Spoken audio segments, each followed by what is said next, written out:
Vietnam के town Sapa के बारे में आई बिलीव आपने बहुत से वीडियोस देखे होंगे, बट इस वीडियो में काफी कुछ नया और डिफरेंट है। इस वीडियो में मैं आपको यहाँ की वाइब्रेंट नाइट लाइफ दिखाने वाला हूँ। सापा एक छोटा सा टाउन है, लेकिन रात को एक्सप्लोर करने से इसकी एक magical and totally different side का पता चलता है। रात होते ही ये टाउन और भी खिल जाता है। जगमगाती लैंटर्न्स और स्ट्रीट को देख के लगता है कि ये जगह तारों से भरी हुई है और ये जगह कोई डिफरेंट गैलेक्सी है। लगभग 70,000 की पॉपुलेशन होने के बावजूद लगता है शाम को सभी लोग बाहर निकल आते हैं और यहाँ की आबो हवा, यहाँ की ब्यूटी को एंजॉय करते हैं। यहाँ आपको वर्ल्ड क्लास रेस्टोरेंट्स और क्लब्स तो मिलेंगे ही, पर यहाँ एक लेक भी है जहाँ आप नेचुरल ब्यूटी को भी एंजॉय कर सकते हो। अगर आप सापा जाने का प्लान बना रहे हो तो रात में इस टाउन को एक्सप्लोर करना एक मस्ट टू डू एक्टिविटी है। रात में सापा टाउन एक्सप्लोर करने के बाद अगले दिन सुबह मैंने फैन सिपन माउंटेन समिट का सफर शुरू किया। इस सफर का सबसे इंटरेस्टिंग पार्ट था दुनिया का सबसे लंबा केबल कार राइड, जो आपको पीक तक ले जाता है। ये cable car ride 15 to 20 minutes की है and Guinness book of world record में भी रजिस्टर्ड है। और अगर मैं पीक की बात करूं तो ये peak Vietnam, Laos and Cambodia में सबसे ऊंची जगह है, जिसकी टोटल हाइट 3147 मीटर्स है। अगर आप इंटरेस्टेड हो ब्यूटीफुल लैंडस्केप, इंटरेस्टिंग फैक्ट और ऐसी बहुत सी खूबसूरत चीजों को देखने के लिए तो ये वीडियो अंत तक जरूर देखना।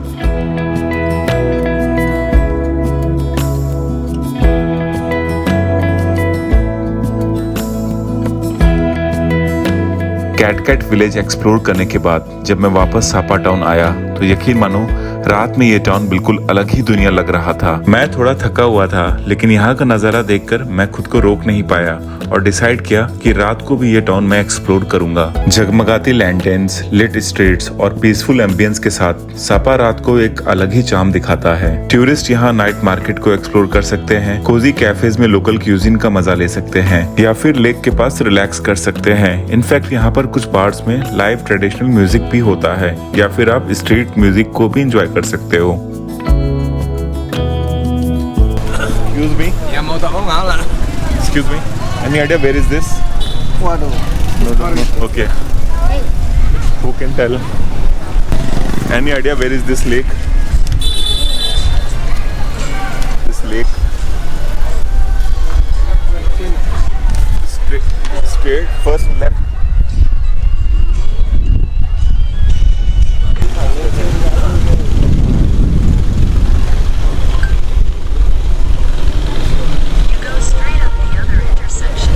Okay, right. Thank you. Sapa town का रात में लेक एरिया जा रहा हूँ, देख लेता हूँ कि कैसा है वो। मेरे हाथ में ये मैप है, मैप दिखा करके लोगों से पूछ रहा हूँ कि कैसे मैं एक्सप्लोर कर सकता हूँ। यहाँ पर यार मसाज पार्लर और ये सब स्पा वगैरह बहुत हैं, तो आप जैसे जैसे बढ़ते जाओगे ना तो आपसे ये पूछते रहेंगे मसाज चाहिए। भाई घर जाके सो जाएंगे, मसाज वसाज नहीं कराना यार।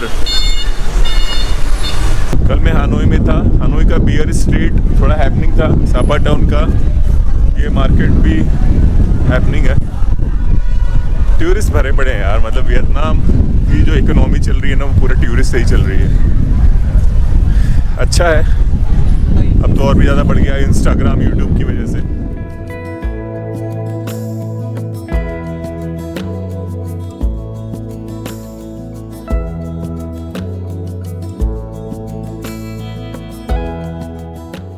सापा में अभी मार्केट घूम रहा हूँ और शायद ये सिटी सेंटर है। मैंने काफ़ी लोगों से पूछने की कोशिश करी कि ये क्या है, सिटी सेंटर है या नहीं, किसी के पास जवाब नहीं था। एनीवेज एक्सप्लोर कर रहा हूँ। नाइट लाइफ बहुत ही हैपनिंग है यहाँ, लोगों की भीड़ आए हुए हैं, फैमिली वाले घूमने आए हैं, बच्चे आए हैं, कपल्स आए हुए हैं, यूथ आए हुए हैं, सारे घूम रहे हैं, मज़े कर रहे हैं यहाँ पर सापा के मार्केट में।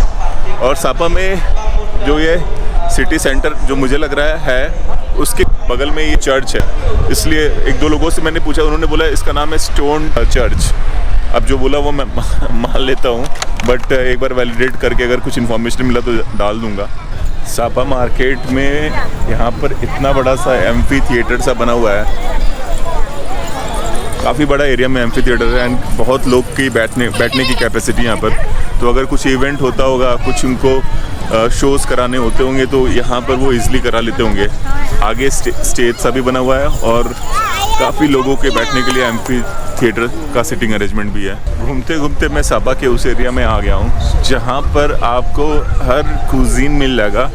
बेसिकली ये एरिया में रेस्टोरेंट के लिए ये लेन पूरा जाना जाता है। सामने आपको जो लेन दिख रहा है ये पूरा रेस्टोरेंट के लिए जाना जाता है और आपको यहाँ पर हर तरीके का क्यूजिन मिल जाएगा, be it Latin, be it French, be it Indian also. In fact Indian भी यहाँ एक दो रेस्टोरेंट है, मैंने जस्ट गूगल करके देखा तो एक रेस्टोरेंट कुछ 50-80 मीटर पे दिखा रहा था।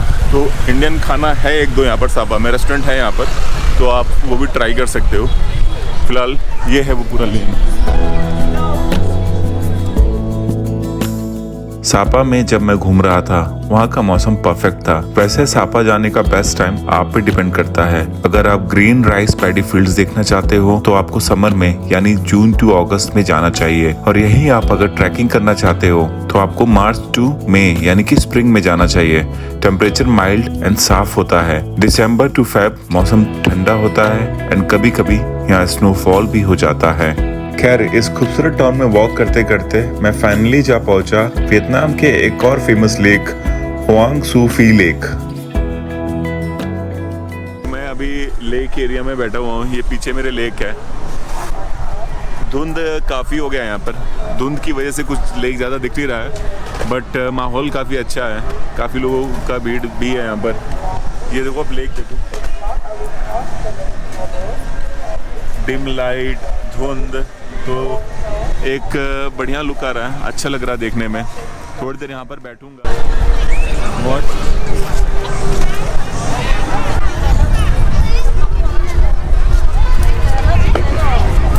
Take it. No, I don't want to take it.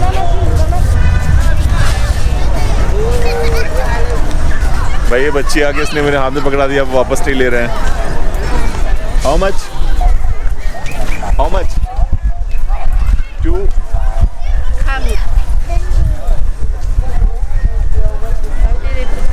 1,000 2,000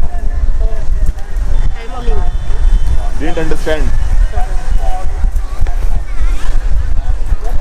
यार देखो भाई, लेने का तो था नहीं, बट ये ट्रिक है, बच्चों को बुला करके पकड़ा दिया। अब रेट बहुत ज़्यादा बता रहे हैं। How much? Show me currency. Show me. Hold it. देखो तो ये भाई ऐसे है ना, बच के रहो। ये मेरे साथ हो गया है, मैंने गलती से पकड़ लिया, अब उनका ट्रिक है।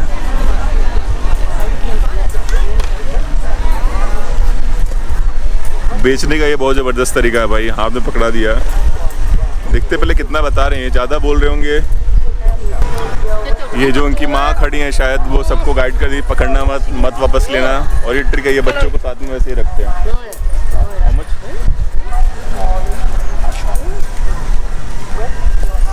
20,000 is too much. I cannot give. No, I will not give. Hold it. I will not take. भाई 20,000 डोंग मतलब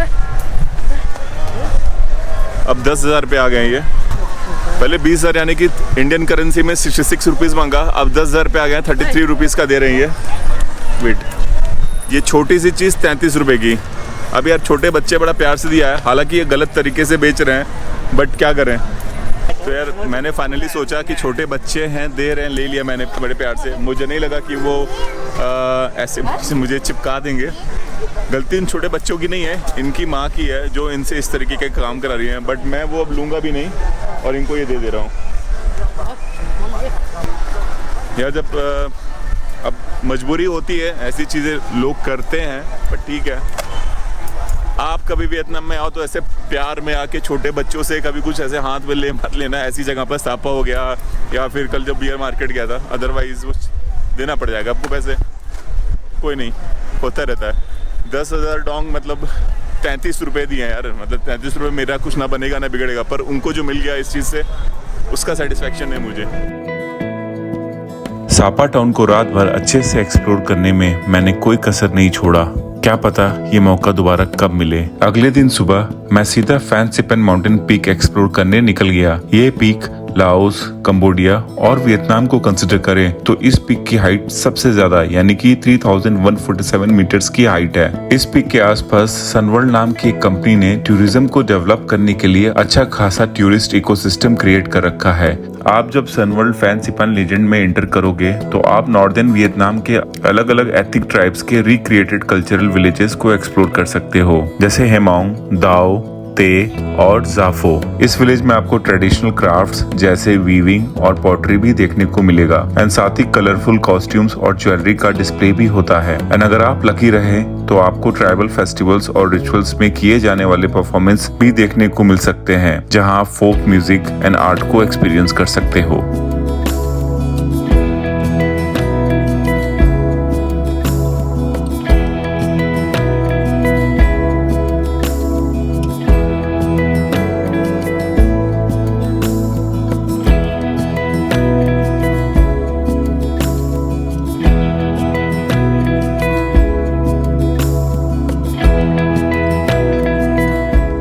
ये सब एक्सपीरियंस करने के बाद पीक पर जाने के लिए आपको केबल कार लेना पड़ेगा और इसलिए मैं केबल कार स्टेशन की तरफ बढ़ चला। आज सैटरडे का दिन था इसलिए बहुत ज़्यादा भीड़ था यहाँ पर। लगभग 50 मिनट्स में वहाँ लाइन में खड़ा रहा, तब जाके नंबर आया मेरा। मुझे नहीं पता कि आगे अभी मुझे और लाइन में वेट करना है या नहीं करना है, बट भीड़ जिस तरीके की दिख रही है मुझे लगता है कि अभी और वेट करना होगा। 2-3 एस्केलेटर से उतर चुका हूँ, पता नहीं जितनी हाइट में चढ़ था शायद वो उतना और नीचे ले जा रही है। आगे आप भीड़ देख रहे हैं, उधर और भीड़ है। तो मैं जो बात कह रहा था कि लाइन अभी ख़त्म नहीं हुई दोस्त, लाइन अभी और है।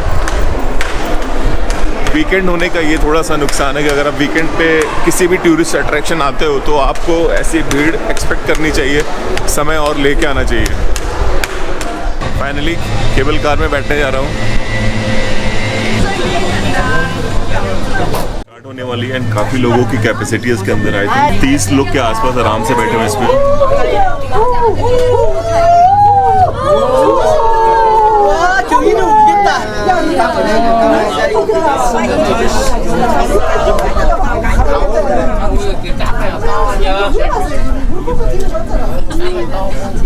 मैंने ऋषिकेश में केबल कार किया था।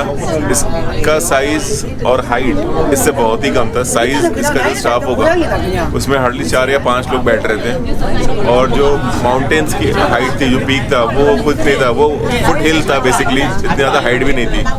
इसकी हाइट बहुत ज़्यादा है। जब मैंने सुना कि इस केबल कार की रोप लेंथ लगभग 7 किलोमीटर्स की है तो मैं हैरान रह गया। मैं आपको बता दूं कि यहाँ पर इतनी ही लेंथ की 3 केबल कार लाइंस हैं और ये cable car lines Guinness book of world record में भी रजिस्टर्ड हैं। इस केबल कार की शुरुआत 2016 में हुई थी, पर उससे पहले लोग ट्रैक करके पीक पर पहुँचते थे। ये केबल कार राइड लगभग 15 to 20 मिनट्स की है और इस दौरान आपको क्वांग लीन सॉन माउंटेन रेंज के नज़ारे देखने को मिलते हैं जो आपको जिंदगी भर याद रहेंगे।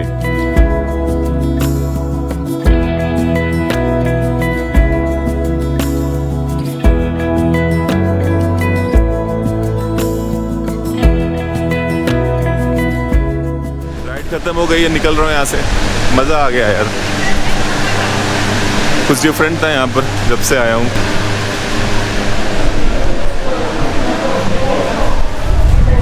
जैसे मैं थोड़ी हाइट पर आया हूँ ठंड बढ़ गई है। नीचे जब था तो उतनी ठंड नहीं थी, बट यहाँ ठंड लग रही है अभी। मैंने टी शर्ट डाल रखा है, जैकेट मेरे पास था बट मुझे लगा ठंड नहीं हो, लेकर नहीं आया यहाँ पर। ये रास्ता जा रहा है फैन सिपन समिट की ओर, जो पीक है उस पे जाने के लिए रास्ता है। केबल कार पीक पे ऑलमोस्ट आई है, बट थोड़ी सीढ़ियाँ और चढ़ के जानी होगी, अब फैन सिपन समिट पे पहुंच जाओगे।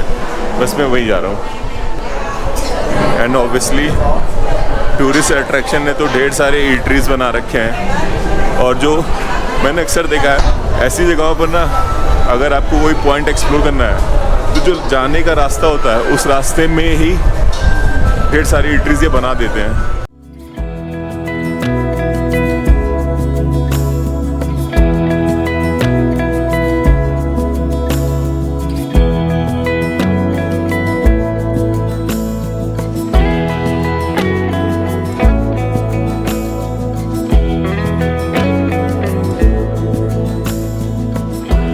पीक पर पहुंचने पर आपको पैनोरामिक व्यू तो देखने को मिलेगा ही, पर साथ ही साथ मौसम भी थोड़ा ठंडा हो जाएगा।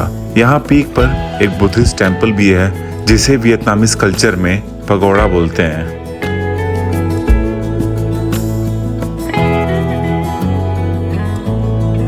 नीचे से पिक किया केबल कार से हम ऊपर आ गए, पीक पर आ गए।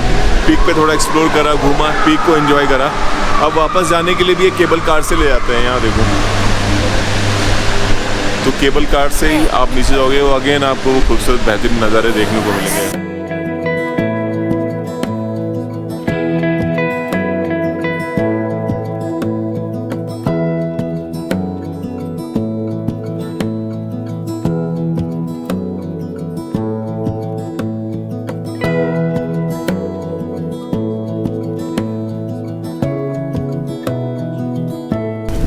सापा से मैं निकल गया हूँ हानोई के लिए।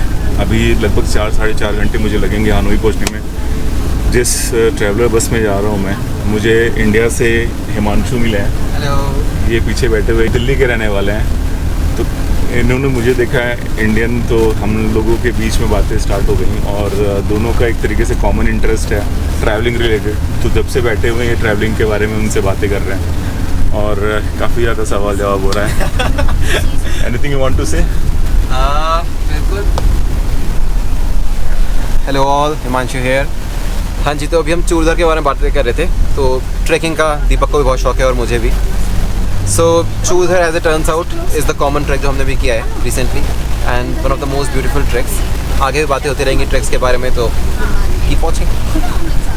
वियतनाम कैसा लगा मानशु अभी तक तुम्हें? वियतनाम बहुत सुंदर था। सपा का थोड़ा सा वो नैनीताल जो आज से 10 साल पहले हुआ करता था वो वाला फील है। Correct, क्योंकि बाकी अब नैनीताल मसूरी बहुत कमर्शलाइज हो गए, बट सपा अभी भी थोड़ा सा अनटच्ड। जब रात को निकलो तो बादल छाए रहते हैं, ऐसा लगता है कि बस तुम बादलों के बीच में चल रहे हो और साथ में एक जैसे वहाँ पर गर्म चाय पीते हैं, यहाँ पर कोकोनट कॉफ़ी उसका नाम ले लेती है। बट सापा का जो टेरेस्ड राइस पैडी फील्ड का जो हमने व्यू सोचा था वो शायद अभी देखने को नहीं मिल रहा है। एग्जैक्टली। अच्छा खासा यहाँ पर 2-3 दिन का समय अगर आप चाहो तो दे सकते हो। 3 दिन, हाँ, अच्छा होता है। एक दिन अगर आप चाहो तो फांसेपान माउंटेन जो है वो Indo China which is Indonesia and Vietnam is और one more country I guess Laos, या 3 कंट्रीज़ का जो हाईएस्ट माउंटेन पीक है which is Fansipan mountain. It is at 3413 metres और वहाँ से जो व्यू मिलता है पूरी वैली का वो बहुत सुंदर है। तो आई वुड टोटली रिकमेंड कि आप वहाँ पर जाओ। और वहाँ पर वो so there is a company called Sun World, वो उसको एज अ पूरा अम्यूजमेंट पार्क डेवलप करने की कोशिश में है। टूरिज्म का पूरा इकोसिस्टम डेवलप। हाँ, तो उन्होंने वहाँ पर आपको पूरा फील देने के लिए पहले केबल कार से लेके जाएंगे, देन एक ट्रेन होगी जो आपको आगे होटल के बीच में से ट्रेन जाती है टू बी ऑनेस्ट, जो कि बहुत अच्छा एक एक्सपीरियंस रहा था। फिर आप जब टॉप पे पहुँचोगे तो थोड़ा सा ट्रैक रहता है, बट क्योंकि वो बहुत ही सुंदर आसपास लैंडस्केप है तो बहुत फील नहीं होता। स्टेयर्स हैं तो अगर आप थोड़ा सा घुटनों में तकलीफ रहती है तो थोड़ा सा केयरफुल रहें। बारिशों में ना आएँ क्योंकि जो स्टेप्स हैं वो थोड़े नैरो हैं और स्लिपरी होने पर पैर फिसलने का डर रहता है। बट आफ्टर दैट जब टॉप पे पहुंचते हैं तो फिर every inch of your sweat is worth it, क्योंकि वो बहुत सुंदर दृश्य होता है। स्पेशली मानसून में आने के वक्त में आई थिंक वो ग्रीन जो पैडी राइस फील्ड है वो सब व्यू आ जाएगा, क्योंकि घास तभी आते हैं। एग्जैक्टली। दीपक और मैं शायद खुश नसीब रहे क्योंकि एक पर्टिकुलर फ्लावर होता है जो दिसंबर से जून के महीने में उगता है। तो अभी हम बिकॉज आई गेस अप्रैल 13 को हम बात कर रहे हैं, तो वो फुल ब्लूम में था। तो ऊपर आप पहाड़ों से देख सकते हो कि बीच में बहुत सारे फूल उगे हुए हैं जो कि अलग सुंदरता प्रोवाइड करते हैं। या वो दिख रहा था, हाँ, केबल कार से दिख रहा था। एग्जैक्टली। यस, तो ऐसा कुछ है। हिमांशु मिल गए हैं बात करने के लिए यहाँ पर, और बाकी वीडियो में आप बने रहो, देखते रहो वीडियो। बहुत कुछ है, अभी तो दूसरा या तीसरा दिन है मेरा, तो बहुत कुछ एक्सप्लोर करने वाला हूँ। और वियतनाम घूमने के लिए टू बी फ्रैंक मुझे बहुत मज़ा आ रहा है यहाँ पर। ऐसा कुछ नहीं लग रहा है कि मैं रिपीटेड देख रहा हूँ या पुराना हूँ। बाकी चीज़ें भी और बहुत अच्छी आने वाली एक्सप्लोर करूँगा। बने रहो वीडियो में।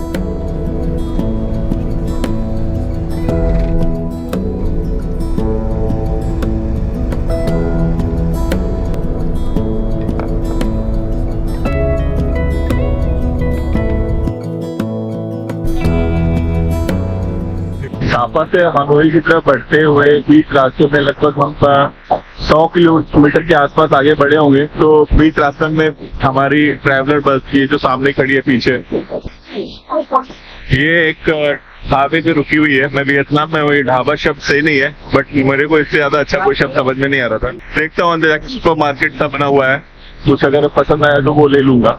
खैर यहाँ पर ना आपको ग्रोसरी, घर की सजावट के सामान, फर्नीचर, खाने पीने की चीजें सब कुछ मिलेगा यहाँ पर। हमारे हिंदुस्तान में जैसे बस हमारी जब रुकती किसी ढाबे पर तो वहाँ पर मेजरली खाने पीने की चीजें मिलती है, या फिर थोड़ा बहुत ज्यादा से ज्यादा मिलता है तो मिठाई की दुकान होती है, बट इतनी वैरायटी नहीं होती है। तो वियतनाम के जो बस ट्रैवलर बस वगैरह जहाँ पर रुकते हैं, जहाँ पर उनका स्टॉपेज होता है, वहाँ पर इतनी वैरायटी सामान मिलती है, ये अमेजिंग है।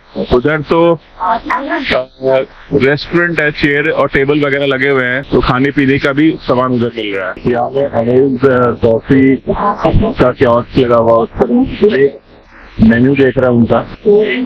तो मैं यहाँ पर रेट देख रहा था, यहाँ पर जो भी चीजें मिल रही हैं मिनिमम 60 से 70 रुपए के आसपास है, मैक्सिमम 150 रुपए है। तो इस रेंज में सारी चीजें मिल रही हैं। हाय, तो इन्होंने मुझे दूर से देखा और बोला कि आपको कुछ चाहिए, अपनी लैंग्वेज में पूछा, बट मैं इशारों में समझ गया कि क्या बोल रही है। आई एम चेकिंग लेकिन सी वेरी सी ठीक है सर, ओके।